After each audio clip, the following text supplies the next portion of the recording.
Si murieras ahora mismo, ¿dónde irías?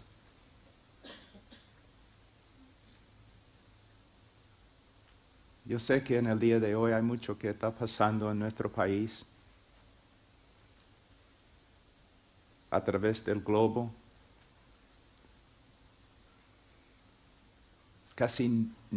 Yo casi nunca pienso en estas cosas. No me importa. Un día viene en que vas a pararte ante el trono de Cristo y vas a ser juzgado. No soy profeta ni hijo de profeta, pero dentro de un año probablemente algunos de ustedes van a morir. Cada día 150,000 personas mueren.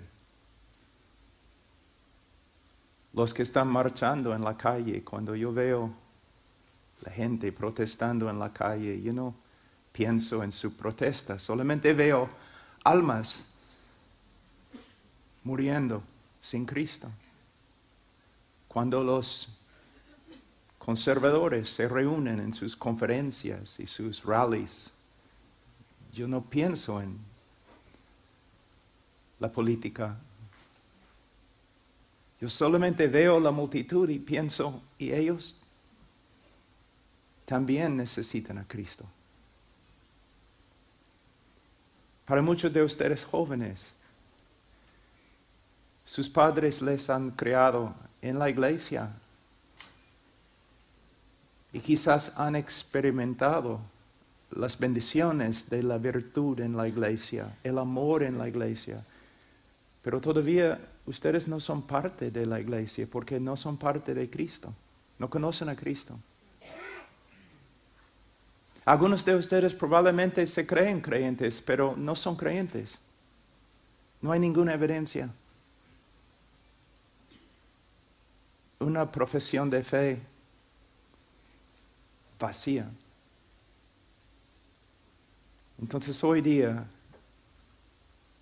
no voy a predicar acerca del Evangelio, voy a predicar el Evangelio. Y vamos a hablar de una pregunta muy importante. ¿Cómo podemos saber que somos cristianos? Es interesante, voy a empezar en 2 Corintios, pero el texto principal se encuentra en 1 de Juan, pero solamente como una introducción. 2 Corintios capítulo 13, versículo 5. Poneos a prueba para ver si estáis en la fe. Examinaos a vosotros mismos y no os reconocéis a vosotros mismos de que Jesucristo está en vosotros, a menos de que en verdad no paséis la prueba. Hermanos, en el día de hoy, cuando una persona que confiesa a Cristo no está andando como un cristiano, muchas veces los pastores se acercan y preguntan, oye, ¿por qué no estás viviendo como debes vivir como cristiano? ¿No sabes que eres cristiano? Debes vivir como cristiano. No es una buena pregunta. No debes acercarte a tus hijos diciendo, tú eres cristiano, debes portarte como cristiano. No. Debes decir algo diferente, algo más bíblico. Debes decir, mira, tú dices que eres cristiano, pero no estás andando como cristiano. Es muy posible que no eres cristiano y debes examinarte a la luz de las Escrituras para ver si de verdad eres salvo. Es muy peligroso ser hijos de un cristiano. Es muy peligroso si tu padre todos los días de tu vida ha tenido tiempos devocionales en la casa. Es muy peligroso ser un niño criado en una iglesia bíblica. ¿Por qué? Tú comienzas a pensar que eres cristiano, pero de verdad no tienes una fe personal en Cristo. Y no hay ninguna evidencia de que de verdad estás en la fe. Nosotros tenemos que examinarnos, pero tenemos que examinarnos a la luz de las Escrituras. Y en 1 de Juan, vamos a 1 de Juan, capítulo 5, versículo 11. Y el testimonio es este, 1 de Juan, capítulo 5, versículo 11.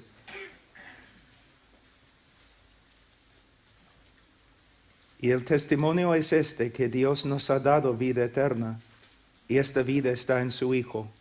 El que tiene al Hijo tiene la vida, y el que no tiene al Hijo de Dios no tiene la vida.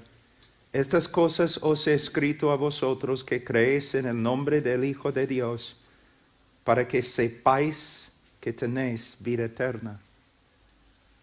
Es muy interesante que en el Evangelio de Juan nos explica por qué escribió el Evangelio. Para que creamos en el Hijo de Dios, para que tengamos vida eterna. Ahora en su primera carta, él hace lo mismo. Él explica la razón por la cual escribió la carta. Él dice, versículo 13, estas cosas. Él se refiere a todo lo que se encuentra en 1 de Juan. Estas cosas os he escrito a vosotros que creéis en el nombre del Hijo de Dios, para que sepáis que tenéis vida eterna. Es muy posible que había un grupo de falsos maestros que habían entrado en la iglesia, quizás las raíces de los gnósticos, un grupo de herejes muy peligrosos, muy peligrosos. Y ellos enseñaban que ellos poseían un conocimiento esotérico, escondido de Dios. Y que los creyentes comunes y corrientes no poseían este conocimiento. Y por eso no eran parte de Cristo. Pero Juan va a dar a los creyentes verdaderos varias pruebas por las cuales pueden examinarse para ver que de verdad son los hijos de Dios y no los herejes. Pero a la vez, en el día de hoy, nosotros podemos usar los mismos textos para examinar nuestra propia vida, para ver si de verdad somos cristianos. Hay varias pruebas y por supuesto no tenemos tiempo para pasar por todos. Pero voy a tocar algunos temas muy importantes con respecto a cómo uno puede saber que es creyente. Es creyente. Primeramente, en versículo 11, y el testimonio es este, que Dios nos ha dado vida eterna, y esta vida está en su Hijo. El que tiene al Hijo tiene la vida, y el que no tiene al Hijo de Dios no tiene la vida. Ahora, he servido a mi Señor como 35 años por ahí. He sacrificado, he sufrido la selva, la guerra, la montaña, los terroristas, económicamente. He predicado, he empezado orfanatos, he vivido en la calle con gente de la calle, he trabajado con niños abandonados. Y si yo muriera ahora mismo, yo iría al cielo. Pero no por causa de ninguna de estas cosas. Si yo muriera ahora, yo iría al cielo porque Cristo murió por pecadores. Es mi única jactancia. Y con cada año más de vida, esta verdad llega a ser una realidad más grande. Yo tengo una sola esperanza. El mejor momento de piedad en mi vida. El mejor día de servicio en mi vida. Solamente me ganaría el infierno. el ladrón que murió en la cruz y el apóstol Pablo que sirvió al Señor quizás 35 años y después murió como mártir. Los dos llegaron al cielo por la misma razón. Cristo murió por pecadores. Y nuestras obras no aumentan nada a lo que Cristo ha hecho. Es solo Cristo. Entonces, guardando su lugar, un ratito vamos a Filipenses capítulo 3. Una de las definiciones más grandes, más claras en toda la Escritura con respecto a lo que es un cristiano.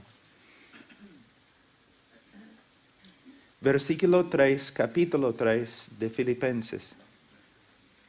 Porque nosotros somos la verdadera circuncisión, que adoramos en el Espíritu de Dios y nos gloriamos en Cristo Jesús, no poniendo la confianza en la carne, no poniendo ninguna confianza en la carne, en las obras. Es lo que es un creyente. Si tú te acercas a un creyente verdadero y tú dices algo así: mira, yo he observado tu vida. Tú eres un hombre tan piadoso, un hombre tan dedicado a Dios, un hombre que tiene tantas buenas obras. Estoy seguro, por medio de tu vida, tú vas a ir al cielo. Ese hombre, si es creyente, él va a gritar blasfemia. Aléjate de mí. Aléjate de mí. ¿Cómo puedes hablar tanta falsa doctrina? Yo voy al cielo por una sola razón. Cristo murió por pecadores. Yo no tengo ninguna confianza en la carne, ninguna confianza en ninguna obra que he hecho. Solo en Cristo Jesús. En mi iglesia, yo soy simplemente un miembro de la iglesia y los ancianos me han dado el trabajo de predicar a jóvenes y los universitarios. Entonces, 2 veces cada semana yo voy a 2 diferentes universidades para predicar. Y muchas veces los jóvenes en la universidad que vienen de familias conservadoras, ellos se me acercan sinceramente, hablan conmigo porque los demás están diciendo cosas bien feas, pero se acercan, me dicen: pastor, gracias por estar acá. Y yo siempre pregunto: ¿eres cristiano? Y la mayoría contesta así: bueno, estoy tratando. Yo sé que yo tengo una Biblia en mi cuarto y yo sé que debo leerlo y sí, no estoy yendo a la iglesia mucho, pero yo sé que debo hacerlo y quiero hacerlo más. Estoy tratando de ser cristiano. Y estos son jóvenes que han estado en iglesias 19 años. Y con amor y paciencia, yo les digo: mira, tú estás hablando como un incrédulo. Lo que estás creyendo es falsa doctrina. De tus palabras tengo que decirte que no hay evidencia de que eres creyente. Y dicen: pero pastor, ¿cómo? Pero estoy tratando, soy sincero. Claro, yo creo que eres sincero. Pero no entiendes el evangelio. Un cristiano verdadero va a decir: sí, pastor, soy cristiano. ¿Por qué? Cristo murió por mí. En Él confío. No tengo ninguna confianza en mi iglesia, mi lectura bíblica, mis oraciones, mi bautismo, mis padres que son cristianos, mis abuelos que eran pastores. No tengo confianza. Yo tengo confianza solo en Cristo. Y yo te digo, si eres cristiano, cada año, cuando yo me convertí, yo pensaba: bueno, voy a crecer. No voy a crecer. No voy a ser como el apóstol Pablo un día. Voy a ser el hombre más dedicado al Señor que ha vivido en la tierra. Pero con cada año, en vez de ver, creo que he crecido, pero con cada año solamente he visto más pecado y más pecado. Pero a la vez, mi necesidad de gracia, mi necesidad de gracia, mi necesidad de gracia. Y es algo hermoso que mi salvación se encuentra exclusivamente en la persona y obra de Cristo Jesús, mi Salvador. Y no aumenta nada, yo no aumento nada a lo que Él ha hecho. Si fuera así, si fuera 99% Cristo y 1% Pablo Washer, entonces Pablo Washer va al infierno. Es 100% Cristo Jesús. Y sabiendo esto, con cada año es una realidad más grande y con cada año mi amor hacia Cristo es más grande. Porque fuera de Él, no tengo nada. Nada. Por eso dice, versículo 12, el que tiene al Hijo tiene la vida. Y el que no tiene al Hijo no tiene la vida. Así es. Pero ahora tenemos que preguntarnos, ¿cómo podemos saber que de verdad tenemos la salvación? ¿Cómo podemos saber? Quiero hablar de simplemente dos cosas. Primeramente, como en Filipenses capítulo 3, nosotros reconocemos que si somos salvos por Cristo Jesús y su obra a favor de nosotros y no hemos contribuido nada. Pero segundo, algo que es muy importante entender.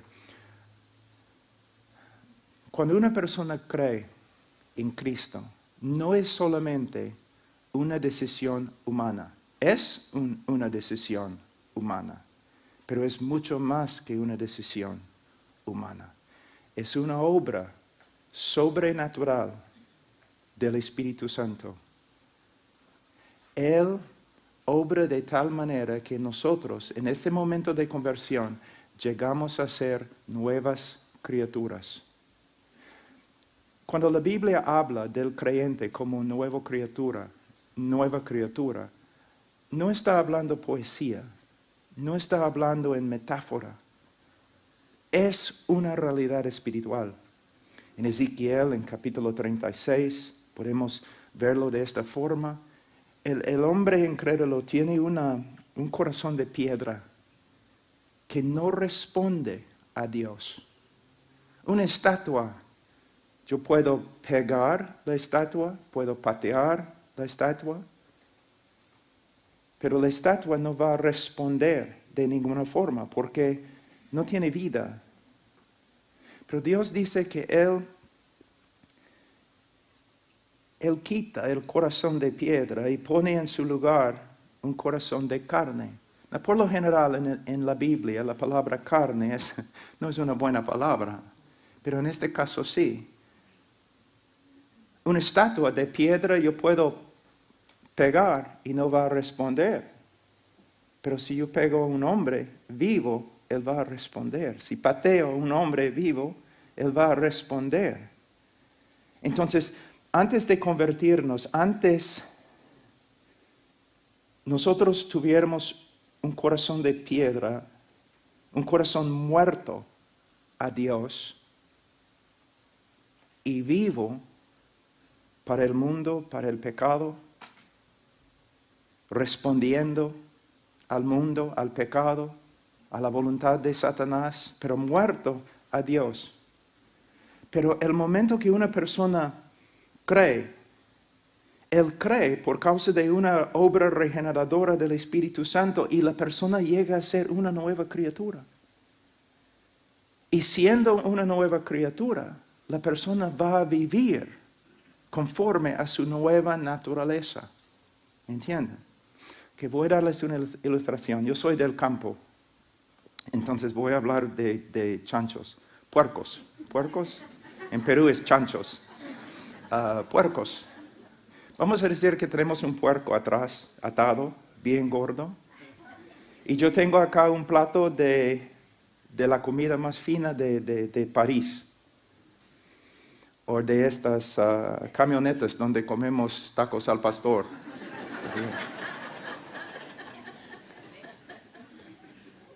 Entonces tengo un plato de la comida más fina.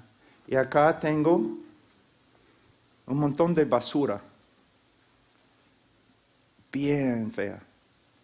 Entonces yo digo, ya, suelta el puerco, el chancho. ¿A dónde va a ir el chancho? Yo sé que la mayoría de ustedes son de la ciudad, pero por lo menos pueden entender lo que estoy diciendo. El chancho, ¿dónde va a ir? A la basura. ¿Por qué? Es chancho. Es chancho. No puedes culparlo, es chancho. Chancho come basura. Entonces vamos a decir que el chancho está comiendo basura, está feliz. Está feliz y no tiene vergüenza. Todos ustedes se están mirando, él no tiene vergüenza. Está feliz, está comiendo, delicioso. Pero vamos a decir que en un ratito yo tengo el poder, en un segundo, transformar al chancho a un hombre. ¿Qué va a pasar? No voy a tener que hacer nada con su voluntad. No voy a tener que manipular su voluntad. Tampoco voy a tener que enseñarle. El momento que yo cambio su naturaleza, ¿qué va a pasar? Él va a retroceder. La basura que él estaba comiendo, él va a vomitar, porque por naturaleza simplemente no puede comerlo más. Y cuando voltea y mire a ustedes, va a tener vergüenza. Acabo de describir tu conversión.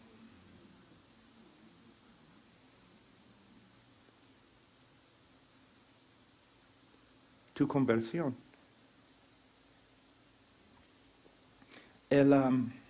Voy a darles otra ilustración.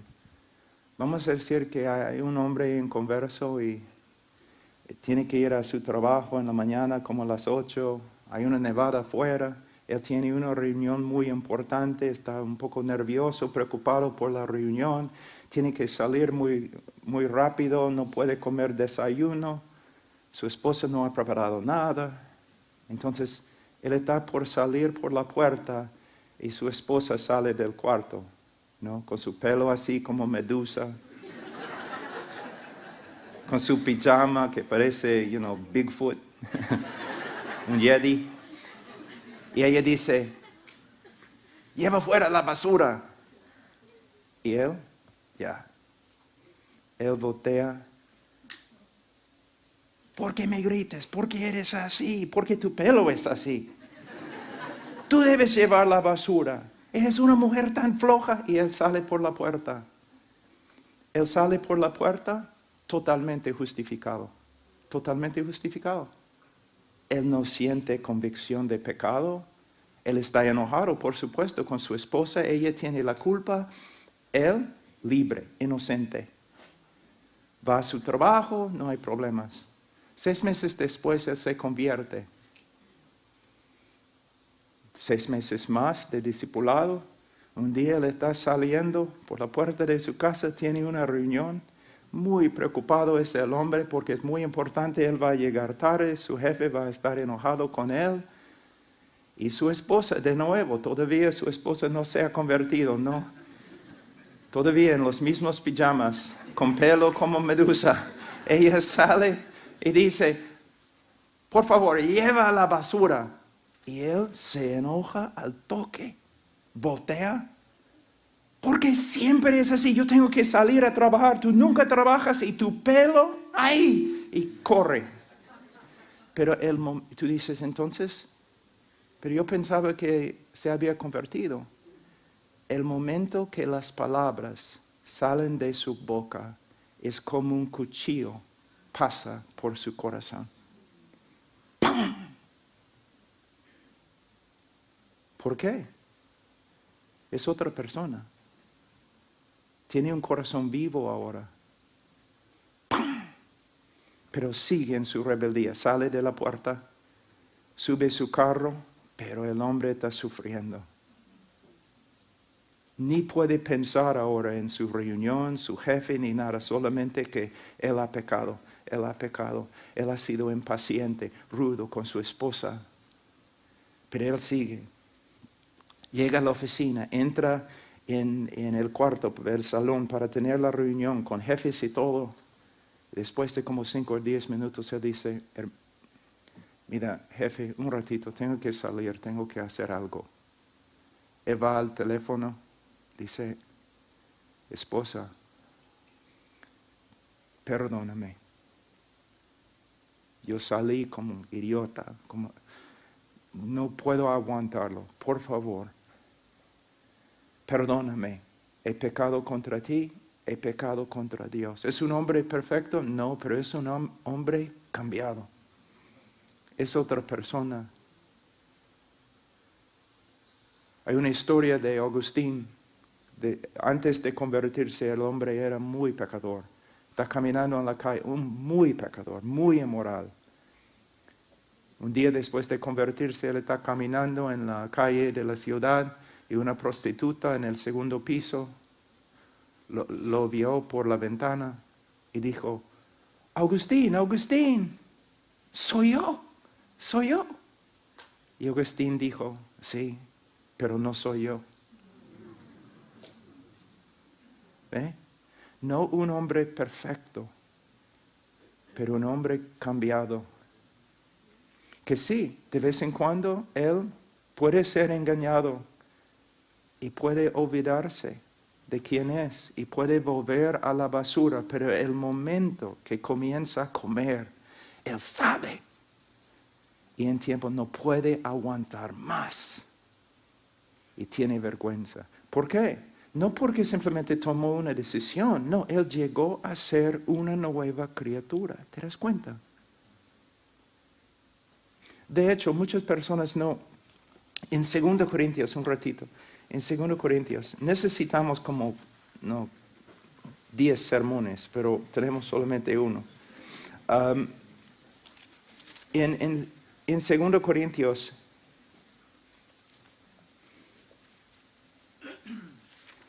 capítulo 5, 17, de modo que si alguno está en Cristo, nueva criatura es, las cosas viejas pasaron, he aquí son hechas nuevas. Sí, es una buena traducción, pero falta un poco. ¿Por qué? Porque si está diciendo personalmente, ¿no? Como un individuo, el momento que una persona está en Cristo, por medio de la obra regeneradora del Espíritu Santo, esta persona es una nueva criatura. Pero el texto literalmente dice, si alguno está en Cristo, nueva creación. Entonces, sí está hablando de Él y la obra regeneradora, pero está hablando de más. Y como ustedes saben que Dios va a recrear el mundo, ¿no? Va a haber una nueva creación. El momento que una persona confía en Cristo, Él mismo llega a ser una nueva criatura. Pero a la vez, Él entra en una nueva esfera, ¿es la palabra? Esfera de existencia. La nueva creación ha empezado con Él. Es un hombre totalmente diferente, pero también en un contexto totalmente diferente con respecto a la persona y obra de Dios. Es el comienzo de una nueva creación, no solamente con respecto a Él, sino con respecto a la creación misma. Está ahora viviendo bajo totalmente nuevas reglas. Es una existencia completamente diferente. Por supuesto, Él tiene que madurar, pero es algo excepcional que ha pasado. Una vez hablando con varias personas con respecto a la creación y la manifestación del poder de Dios en la creación del universo, yo argumenté que aunque en la creación del universo hay una manifestación casi infinita del poder de Dios en la creación del universo. Solamente uno tiene que estudiar el universo para ver. Es una manifestación inmensa del poder de Dios. Pero yo argumenté que en la conversión de un pecador hay una manifestación más grande del poder de Dios. Y es cierto. Entonces va a haber evidencias concretas de cambios. Yo siempre, cuando yo era joven, yo siempre usaba una ilustración de que, vamos a decir que yo llego tarde hoy día para predicar, ¿no? Llego como 15 minutos tarde. Y hermano Tolopilo es como, ya Pablo, ¿por qué has llegado tarde? Eres un hombre arrogante, ¿no? Orgulloso, todos tienen que esperarte. ¿Por qué no has llegado a tiempo? Y yo digo, pero hermano Tolopilo, por favor, estábamos viendo, ¿no? Por la carretera y había un camión de como 30 toneladas, salió de su ruta y se chocó con mi carro. La camioneta estaba yendo como 60 millas por hora y 30 toneladas y ¡pum! Así con mi carro. Por eso llegué tarde. Él va a mirarme. Pablo, hay dos opciones. ¿Eres mentiroso o eres loco? Porque no puedes tener un encuentro con un camión de 30 toneladas sin que haber algunos cambios. Entonces, ¿cómo puede ser que tantas personas dicen que han tenido un encuentro con Dios sin cambios? ¿Cuál es más grande, Dios o una camioneta? Vas a ser cambiado, y no solamente vas a ser cambiado, pero vas a continuar cambiando. Porque el que comenzó en ti la buena obra la va a perfeccionar. Entonces,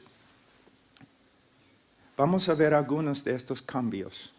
Vamos a volver a 1 de Juan.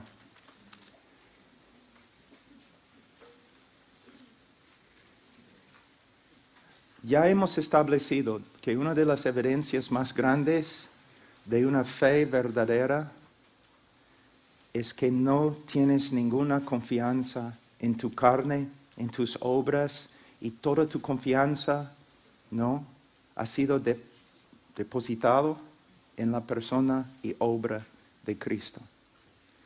Pero también hay evidencias en nuestra vida. Primero de Juan capítulo 5. Primero de Juan capítulo 1, versículo 5. Y este es el mensaje que hemos oído de Él y que os anunciamos: Dios es luz y en Él no hay tinieblas. Hay dos maneras de ver este texto. Cuando nosotros pensamos en luz, inmediatamente pensamos en santidad. Y puede ser por lo menos parte del significado que el texto tiene.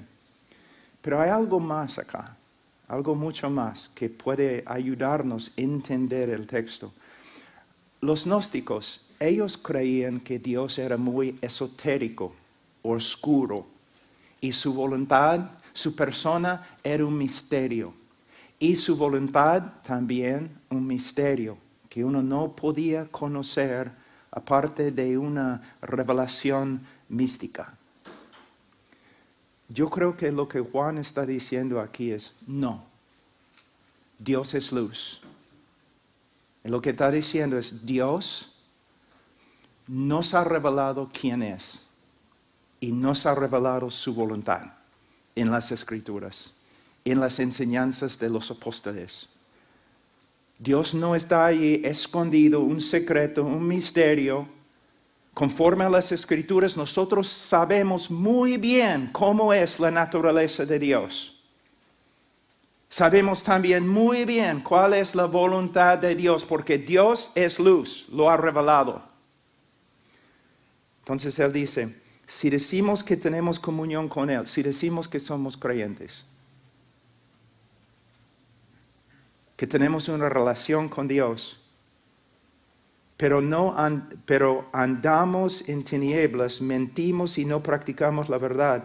Mas si andamos en la luz como Él está en la luz, tenemos comunión los unos con los otros, y la sangre de Jesús, Su Hijo nos limpia de todo pecado. La idea es andar en tinieblas.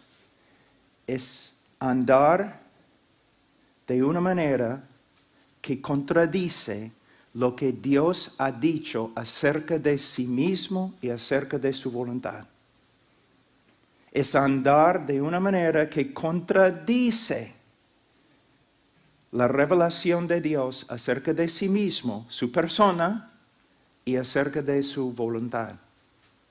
Entonces, una persona que dice básicamente, soy cristiano, pero él anda de tal forma que contradice todo lo que Dios ha revelado acerca de sus atributos y acerca de su voluntad, el hombre está mintiendo. Está engañado y está engañando. ¿Me entienden? Ahora, la palabra andar es muy importante, peripateo. Es como no es simplemente andar, sino andar por así, ¿no? En cada área de su vida. También es en tiempo presente. Está hablando de un estilo de vida. Vamos a decir que no te gustó. Que tú dices, ese Pablo, no. Es falso maestro, es hipócrita. Entonces tú vas a mostrar a todos. Entonces sales con solamente una cámara, ¿no? Y estás esperando ahí a la puerta de mi casa todos los días. Y un día yo salgo, ¿no? Sin desayuno, hay lluvia. Y en mi puerta hay un gato. Odio los gatos.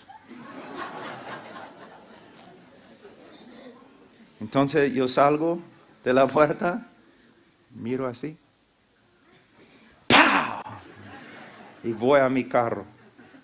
Y tú dices, ¡pum! Así. Ya ahora tengo la evidencia de que Pablo Washer no es creyente. Mire su cara. ¿De verdad he pecado? No sé, si fuera un perro sí, sería pecado. Pero he pecado, estoy enojado, impaciente, y el gato ya. Pero tú has tomado solamente un momento en mi vida, nada más. No es evidencia. Pero si tú me sigues con una cámara de video, un año, y tú estás ahí en mi casa cuando estoy con mi esposa, con mis hijos, en mi tiempo devocional, tiempo privado, es otra cosa. Ahí vas a encontrar evidencia de que soy cristiano o no soy cristiano. Una evidencia más sólida, más confiable. Entonces, cuando Juan habla como habla a través de esta carta, él no está hablando de perfección. El que anda perfectamente en la revelación de Dios es cristiano. No es lo que él está diciendo. Lo que él está diciendo es un hombre que tiene a una mujer, a un joven, que ha puesto toda su confianza en la persona y obra de Cristo. Y su estilo de vida es, él quiere, de verdad, él está aprendiendo, él está esforzándose para aprender quién es Dios. Está esforzándose para aprender la voluntad de Dios. Y está de verdad luchando para andar conforme a lo que las Escrituras enseñan acerca de Dios y su voluntad. ¿Me entienden? Es una de las evidencias. Por ejemplo, en este momento en California, en los Estados Unidos, la mayoría de los hombres no están pensando, ¿quién es Dios? ¿Cómo puedo saberlo mejor? Voy a estudiar las Escrituras para comprender cómo es su naturaleza. Yo quiero estudiar su ley para entender su sabiduría y quiero conformarme. No. Aún la mayoría de los que se dicen evangélicos. Pero no estamos hablando de ellos, estamos hablando de ti. Esta primera prueba te da confianza, que conoces al Señor? ¿O está creando en ti duda? Vamos a la segunda prueba. Versículo 8. Si decimos que no tenemos pecado, nos engañamos a nosotros mismos y la verdad no está en nosotros. Si confesamos nuestros pecados, Él es fiel y justo para perdonarnos los pecados y para limpiarnos de toda maldad. Si decimos que no hemos pecado, le hacemos a Él mentiroso y su palabra no está en nosotros. Aquí podemos ver la grande sabiduría de Dios. ¿Cómo? Si leemos solamente la primera prueba, una persona puede malentender y pensar, está hablando de perfección. Pero la segunda evidencia de que uno es verdaderamente un creyente no es que no ve pecado en su vida, sino reconoce el pecado en su vida. ¿Ves? Es sensible. ¿Recuerdas? Antes un corazón de piedra, insensible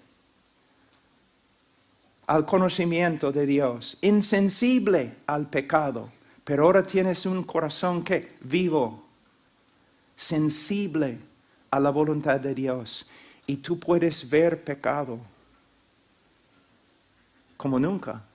¿Y sabe qué, joven? Si eres joven en la fe, con cada año vas a ver más pecado. Vas a llegar a ser más y más y más sensible al pecado en tu vida. Porque un hombre que anda en la oscuridad, en las tinieblas, él no puede ver la suciedad en su cuerpo, en su ropa.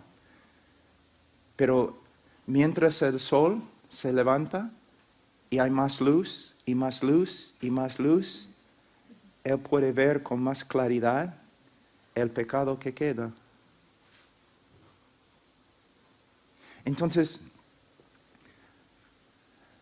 una de las evidencias más grandes de un creyente es que al principio reconocemos nuestro pecado a tal punto que también reconocemos que no podemos salvarnos.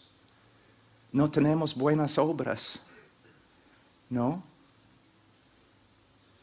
No tenemos virtud, no tenemos méritos personales que podamos ofrecer a Dios para ganar una salvación. Pero después de nuestra conversión, este reconocimiento de pecado continúa y crece. ¿Me entiendes? Crece.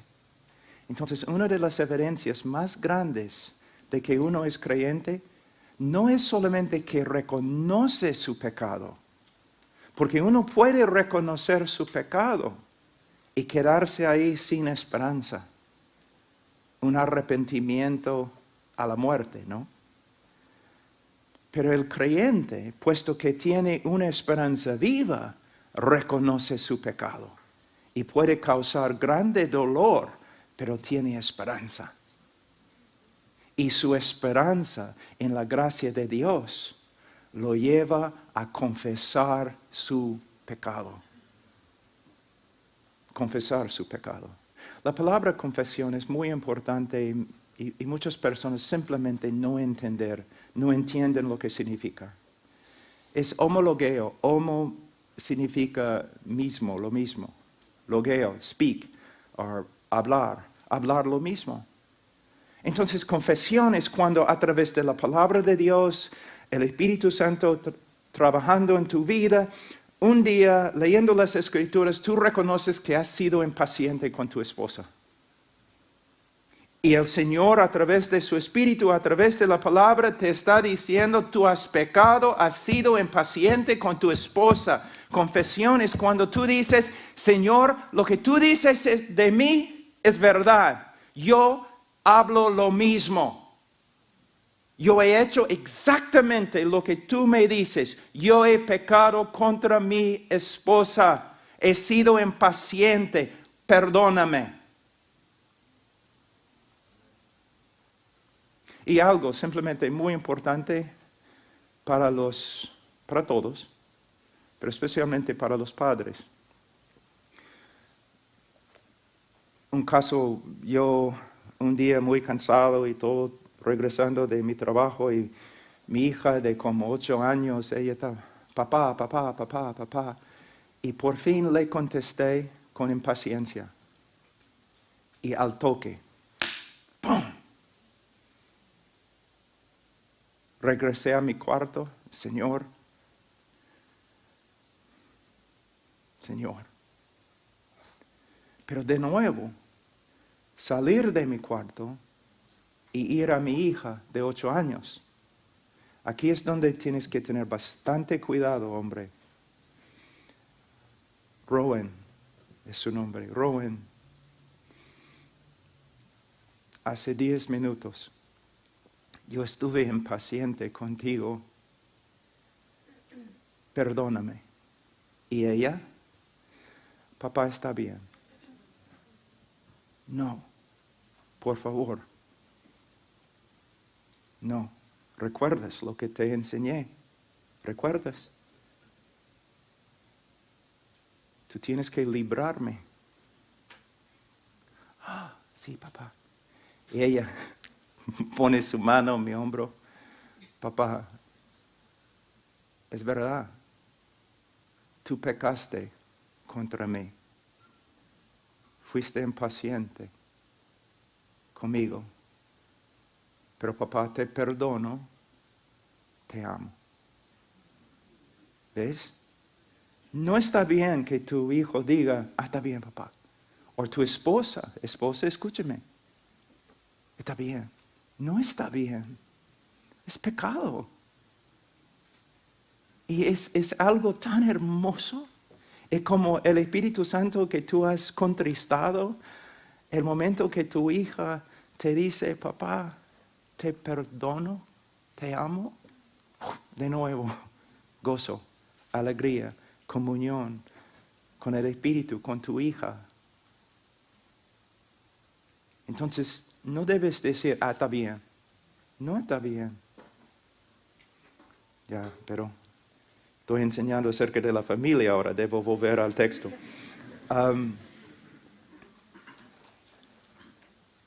Voy a mostrarle, bueno, tenemos que seguir adelante, pero hay mucho acá que podríamos decir acerca de la belleza de confesión en la vida de un creyente.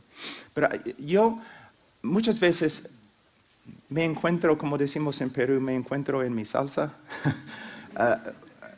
Donde me siento más cómodo es entrar en una iglesia muy grande y muy carnal. Muy carnal. Superficial. Horrible. Es donde me gusta estar, ¿no? Porque predicar. Pero algo que yo he visto, a veces cuando estoy predicando, he visto el Espíritu Santo empieza a trabajar y personas comienzan a llorar y otras cosas, y aunque no pido a veces, no, vienen adelante, están llorando y todo lo demás. Algo interesante que he visto. Después, hablando con el pastor, los que se quebrantan más, generalmente, son los miembros en la iglesia más piadosos. Y los miembros en la iglesia más carnales, que básicamente inconversos, se sientan ahí así, sin aflicción. Y estamos viviendo la división entre las ovejas y los cabritos, ¿no es cierto? Una de las marcas más grandes del cristiano es sensible al pecado. Y hombre, si eres como yo, tú puedes pasar por una época en que estás demasiado ocupado, quizás en el ministerio o otras cosas, y comienzas a perder tu sensibilidad. En ese momento, debes tener cuidado, debes volver a las Escrituras, debes volver a quizás aconsejar, hablar con tu esposa, algo. Apaga la televisión, porque tienes que reganar y progresar en tu sensibilidad con respecto al pecado. Es algo que tienes que cultivar. ¿Me entienden? ¿Me entienden? Ahora, vamos a otra prueba muy rápido. El capítulo 2, versículo 3. En Y en esto sabemos que hemos llegado a conocerle si guardamos sus mandamientos. El que dice, yo he llegado a conocerle, básicamente es una persona diciendo, ¿no? Oye, ya, soy cristiano, yo he conocido a Cristo, soy cristiano. Es una persona hablando con énfasis. Y él dice, el que dice, yo he llegado a conocerle y no guarda sus mandamientos es un mentiroso y la verdad no está en él. Pero el que guarda su palabra, en él verdaderamente el amor de Dios se ha perfeccionado. En esto sabemos que estamos en él. Quizás leyendo esto en este momento tú estás pensando, entonces no soy cristiano porque yo no guardo sus mandamientos perfectamente. De nuevo, no está hablando de perfección, está hablando de una relación y un estilo de vida. Antes de conocer a Cristo, yo no quería saber nada de sus mandamientos. Yo no quería esforzarme para obedecer sus mandamientos. Yo no tenía ninguna aflicción cuando quebrantaba sus mandamientos. Me jactaba de mi capacidad de pecar. Pero el momento que me convertí, mi relación con la palabra de Dios cambió. Empecé a querer saber qué ha dicho el Señor. Como joven, ¿cómo debo vivir? ¿Qué debo creer?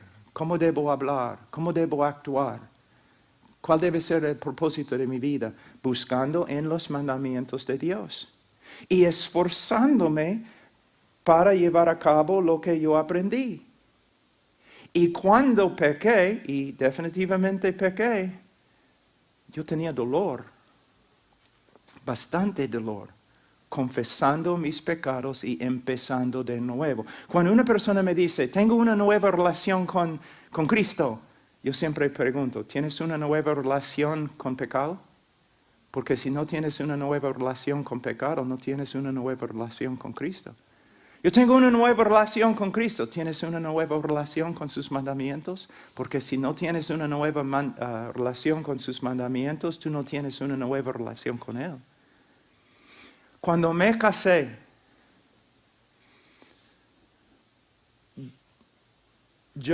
se puede decir, yo hablé con dos grupos de mujeres el día que me casé. Yo hablé con un grupo, mi esposa. A mi esposa yo le dije, sí. Sí. Cuando el pastor preguntó, ¿quieres casarte con esta peruana? Sí. Ay. Sí. Todavía, sí. Sí.